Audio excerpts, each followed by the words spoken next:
वो पहले ठगा गया है और दोबारा फिर कैसे तैयारी की जा रही है। चलो फिलहाल ये देखो, मैं इस झगड़े के बीच में घुस रहा हूँ और ये झगड़ा क्या है, क्या मामला हो गया, ये लाइव तस्वीरें हैं और ये हंगामा क्यों किया जा रहा है।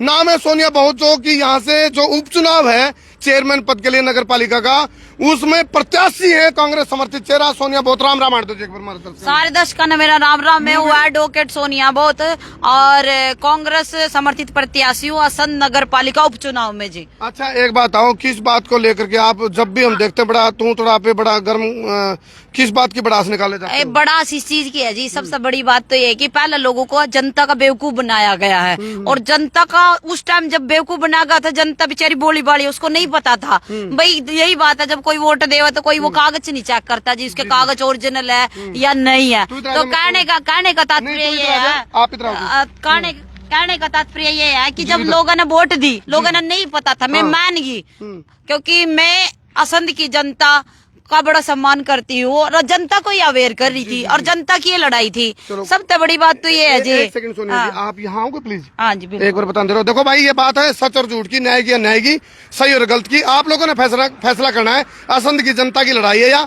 और मेरी एक बात है, मैंने कहा था मैं जाति पाति पार्टी धर्म संप्रदाय से ऊपर उठ के पत्रकारिता कर रहा हूँ, न मैं पक्ष न विपक्ष में, निष्पक्ष हूँ। फिलहाल ये निर्दलीय उम्मीदवार के तौर पे है, लेकिन कांग्रेस समर्थित चेहरा है। सोनिया बहुत जी हमेशा बहुत गुस्से में क्यों रहते हैं, असंध की जनता के ऊपर या असंध की जनता के लिए? नहीं, मैं असंध की जनता के लिए गुस्से में रहती, असंध की जनता पे गुस्से में नहीं रहती, क्योंकि जनता बहुत भोली भाली है, जनता बहुत साधारण है। पहले वोट दिए, उनको नहीं पता था, बाद में चीजें आई मेरे सामने कि हमें नहीं पता था जिसके ओरिजिनल है कागज ही है, इसकी डिग्री जो डीएमसी है वो फर्जी है। लेकिन अब नॉमिनेशन हो चुका है, नॉमिनेशन के अगले दिन मैंने मेरे डॉक्यूमेंट मेरे हाथ में, मैं बताना चाहूंगी कि अगले ही दिन मैंने वो भेज दिया State Election Commission, Election Commission of India, हर जगह मैंने मेल कर दी। तो बड़े दुर्भाग्य की बात ये है कि नॉमिनेशन वैलिड नहीं था और नॉमिनेशन कैसे एक्सेप्ट हो रहा है, ये दुर्भाग्य की बात है। मेरे हाथ में डॉक्यूमेंट अकॉर्डिंग टू लॉ ये बिल्कुल भी वैलिड नहीं है जो है इसका नॉमिनेशन। ऊपर ये तो आप वाले कैंडिडेट की बात है जो बीजेपी की तरफ से, बीजेपी की जो आपको है ना 2 मिनट का और टाइम मैं दे रहा हूँ, मैगी की तरह 2 मिनट में मैगी बनती है।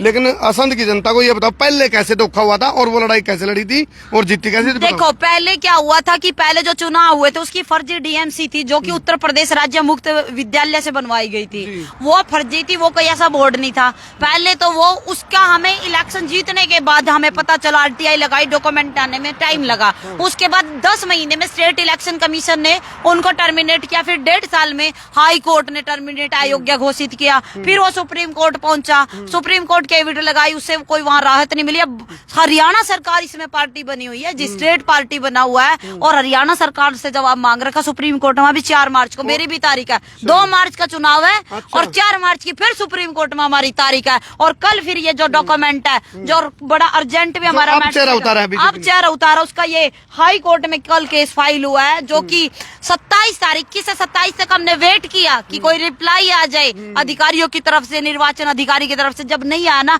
रात को 11 बजे, अगर मैं टाइमिंग बताऊं, रात को 11 बजे अर्जेंट में हमने ये मैटर लगवाया है और फिर जो हमारा सबमिट हुआ, हमारा जो है केस जो सबमिट हुआ एक्सेप्ट हो गया है, ये बड़े अर्जेंट में एक्सेप्ट हो गया। चलो ये वैसे एक ब्रेकिंग न्यूज भी है, क्योंकि पूरा हरियाणा के निकाय चुनाव एक तरफ है, असंध का उपचुनाव एक तरफ है, क्योंकि जो असंध का उपचुनाव है करनाल के मेयर पद के चुनाव पर भारी पड़ रहा है। कारण है क्योंकि यहाँ एक बार धोखा हुआ, यहाँ की जनता को चला गया। कारण क्योंकि उसकी फर्जी डिग्री थी पहले वाले चेयरमैन की। दूसरा जो कैंडिडेट बीजेपी ने उतारा, पहला भी बीजेपी का था, अब जो बीजेपी ने उतारा उस कैंडिडेट के भी 2-3 जगह है, 2 जगह है, 2 जगह वोटर आईडी, यानी कि एक महिला 2 जगह जन्म कैसे ले सकती है? How it is possible? उम्र भी अलग अलग है, 2 जगह वोट है और फोटो सेम है, फोटो सेम है, एपिक नंबर अलग अलग है, एक में उसके पति का नाम राजपाल, एक में राजपाल भट्ट है, फोटो सेम है। बड़े दुर्भाग्य की बात है, मैंने ऑनलाइन भी डॉक्यूमेंट्स दिखाए थे कि जो 21 तारीख को मेरे पास प्रिंट आउट भी है, जो मैंने हाई कोर्ट में सारे डॉक्यूमेंट दिए हैं, और जो मैं एक्ट के अकॉर्डिंग, अगर म्युनिसिपल एक्ट की बात करें सेक्शन 22, उसके अकॉर्डिंग ये बिल्कुल ही वैलिड नहीं है। पहली बात तो निर्वाचन अधिकारी इस नॉमिनेशन को क्यों नहीं अब तक ये कहते हैं कि नॉमिनेशन ये वैलिड ही नहीं है, वैलिड बनता नहीं। बनता ही नहीं है सर। कैसे बनेगा सर? कमाल की बात कर रहे हो। कानून की धज्जियां उड़ाई जा रही है। जिस सबसे पहले होता देश, देश के बाद होता देश का संविधान। यहाँ संविधान की धज्जियां उड़ाई जा रही है और संविधान के साथ यहाँ पर जो निर्वाचन आयोग के जो नियम है, कानून है, कायदे, उनकी धज्जियां उड़ाई जा रही है। एक तरह से ठेंगा दिखाने का काम किया जा रहा है निर्वाचन आयोग को, स्टेट इलेक्शन कमीशन को, इलेक्शन कमीशन ऑफ इंडिया को। क्या करे निर्वाचन अधिकारी? यानी कि आप कहना चाह रहे हो भी आंखों देखी माखी खाने वाली बात हो रही है। आंखों देखी जनता का बेवकूफ बना जा रहा है। ये जो पैसा जो खर्च हो रहा है इलेक्शन में, हमें दिक्कत आ रही है चुनाव लड़ने में, भाग दौड़, ये हम जनता का पैसा, ये आपका हमारा, ये आम जनता का पैसा होता है। बार बार मतलब तीसरी बार चुनाव करने की तैयारी की जा रही है। तो कमाल की तो बात ये है और ये मैटर लग चुका है। और रही बात विद एविडेंस, ये हाई कोर्ट में गया, कोर्ट ने इस चीज को, केस को ले लिया, एक्सेप्ट किया। बड़े अर्जेंट में किया सर, वहां तो कहीं दिन नंबर नहीं लगता। विद प्रूफ, बड़े अर्जेंट में, बहुत अर्जेंट में लगा ले आप। जैसे 27 तक वेट किया, रात को हमने वहां पर फाइल भेजी, ऑनलाइन नंबर लगा और एकदम अर्जेंट में एक्सेप्ट हुई है फाइल, क्योंकि फैक्ट है कानून के जो है साथ में कॉपियां लगी हुई है। जो मुझे बताओ सोनिया जी, यहाँ के 3 पूर्व विधायक, चाहे जिलाराम शर्मा की बात करें, चाहे हम बात करें शमशेर घोगी की, चाहे बात करें बख्शीश सिंह जी की, ये आपका साथ दे रहे हैं कि नहीं दिल से? बिल्कुल साथ दे रहे हैं। पूर्व 3 पूर्व विधायकों का हमारे साथ है।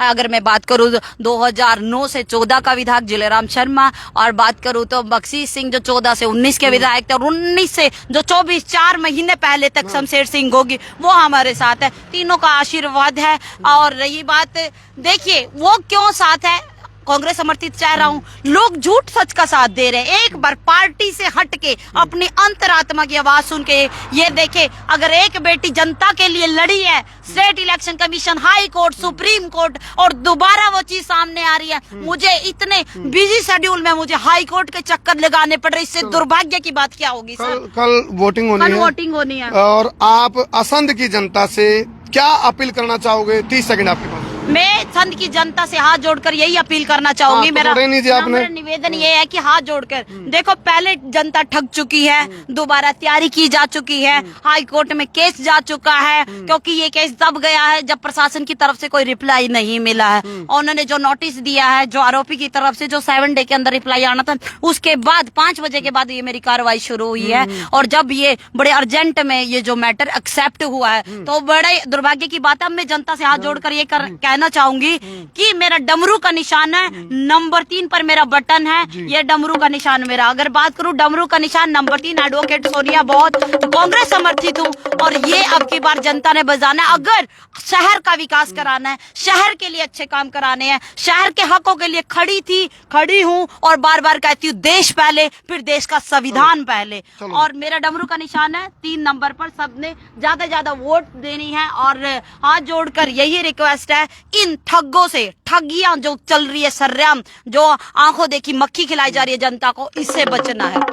चलो एक चीज मैं बता दूं, इलेक्शन कल है और ये जो उपचुनाव है बड़ा सुर्खियों में है, क्योंकि हड़प डिग्री का मामला था। अब सुनो, कोई भी इलेक्शन जीतो वो बड़ी बात नहीं है, बात यह है यहाँ तांडव तो होना है। को जीते हारे यहाँ शिव तांडव लाजमी है। कारण है इनका तो चुनाव चिन्ह खैर डमरू है। यदि अब भी, क्योंकि कोर्ट में ही मामला जा लिया, पिछला का कोर्ट में कहा था तो वो गड़बड़ पाई गई थी, सर कोर्ट ने मान लिया था, और इसी वजह से इलेक्शन में आड़ा उपचुनाव रद्द माना गया था। क्या इतिहास दोहराया जा सकता है? तो अब असंध की जनता ने सोचना है, नुकार मतदान यानी कि मती का दान। आपने देखना है भाई आपके हित के लिए ठीक कौन की बजाय ठीक क्या की लड़ाई है, जायज और नाजायज की, सही और गलत की, अच्छे और बुरे की, न्याय और अन्याय की। हो सकता है कि अर्जेंट में मैटर लग रहा है, 1-2 दिन में बड़े अर्जेंट में ये अयोग्य जैसे घोषित हो गया। अगर लोगों ने वोट भी डाल दी ना, वोट कर दी, और इस रिजल्ट पर, क्योंकि जिसका नॉमिनेशन वैलिड नहीं है उसका रिजल्ट ही नहीं घोषित होगा। तीसरा चुनाव क्या है? तीसरा चुनाव है, जो दूसरे, सेकंड और थर्ड जो कैंडिडेट है, 3 कैंडिडेट है, उनका रिजल्ट आ सकता है। जो इसको वोट डालेंगे उस रिजल्ट को हाई कोर्ट होल्ड कर सकता है। होप सो दैट ऐसा आ सकता है ऐसी जो है कहा जा रहा है कि ऐसा भी हो सकता है कि अयोग्य जैसे घोषित हो गया ना, तो उसका रिजल्ट ही नहीं घोषित करेंगे। पहले रिजल्ट घोषित हो चुका था, उसके बाद आरटीआई से डॉक्यूमेंट लिए बाद में अयोग्य घोषित हुआ। ये अयोग्य जो नॉमिनेशन इन्होंने इसका एक्सेप्ट हुआ अगले दिन, अगर ये इसका नॉमिनेशन वैलिड नहीं था और ऊपर से जवाब भी मांगा गया, रिजल्ट आने से पहले अगर इसको कोई वोट भी करेगा, अगर हाई कोर्ट का ऐसा भी आदेश आ सकता है कि जो इसका रिजल्ट अनाउंस न किया जाए, ये अयोग्य है। चलो भाई, आपने देखना है भी कल आप किस प्रकार मती का दान यानी मतदान करोगे, सोच समझ कर विचार कर लियो भाई, क्योंकि असंध की जनता और असंध की डेवलपमेंट को लेकर के आपने मतदान करना है और आपने ठीक कोण की बजाय ठीक क्या पे चलना है। बहुत बहुत धन्यवाद।